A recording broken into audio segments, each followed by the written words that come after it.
नमस्कार मित्रांनो, स्वागत आहे तुमचं पुन्हा एका नवीन व्हिडिओमध्ये। मित्रांनो, अमेरिकेचे राष्ट्राध्यक्ष डोनाल्ड ट्रम्प यांनी मोठी घोषणा करत चीनवरती तब्बल 100% टॅरिफ लावलेत। हे टॅरिफ लावण्यासोबतच त्यांनी काही गंभीर आरोप देखील केलेत। मागच्या काही दिवसांपासून डोनाल्ड ट्रम्प हे टॅरिफच्या धमक्या देताना दिसतायत। भारतावरती देखील त्यांनी 50% टॅरिफ लावल्यानंतर भारताच्या बाजूने चीन उभा राहिला होता। आता चीनवरती थेट कारवाई करत इतका मोठा टॅरिफ अचानकपणे लावण्यात आलाय। या टॅरिफला चीन कशा प्रकारे उत्तर देतो याकडे आता पूर्ण जगाच्या नजरा लागलेल्या आहेत।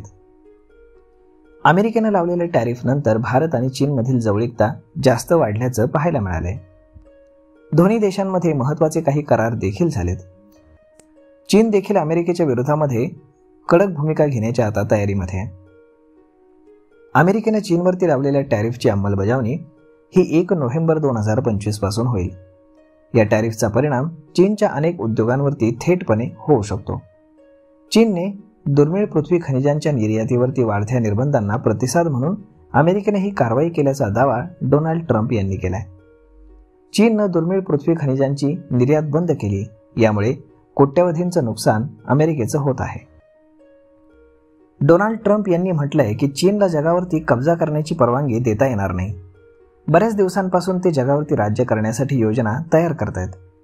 दुर्मिळ खनिजांच्या निर्यातीवरती बंदी घातली आणि तो खूपच वाईट आणि धक्कादायक निर्णय आहे। त्यांनी पुढे म्हटलंय की अमेरिकेची एकाधिकारशाही स्थिती देखील आहे, जी चीनपेक्षा खूपच मजबूत आणि मोठी आहे। असं असतानाही मी त्याचा कधीच वापर करण्याचा निर्णय घेतला नाही आणि असं करण्याचं कारण देखील माझ्याकडे नाही।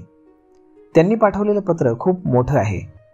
त्यामध्ये प्रत्येक खनिजाचा तपशीलवार उल्लेख आहे, मात्र अनेक खनिजे त्यांनी जगापासून लपवून ठेवलीत। जी खनिजे अगोदर निर्यात केली जात होती ती आता अजिबात निर्यात केली जात नाहीयेत आणि ती निर्यात करणं त्यांनी पूर्णपणे थांबवलंय। हेच नाही तर डोनाल्ड ट्रम्प यांनी स्पष्ट केले की ते शी जिनपिंग यांची भेट देखील घेणार नाहीयेत। तर मग मित्रांनो, अशा पद्धतीनं आता या गोष्टीचा अत्यंत वाईट परिणाम आपल्याला शेअर बाजारावरती देखील सोमवारी नक्कीच पाहायला मिळेल। तर मग मित्रांनो, हा व्हिडिओ, ही माहिती तुम्हाला कशी वाटली हे तुम्ही आम्हाला कमेंट करून नक्कीच सांगा। आणि जर आवडली असेल तर आपल्या जवळच्या मित्रमंडळींसोबत देखील हा व्हिडिओ तुम्ही शेअर करायला विसरू नका। धन्यवाद।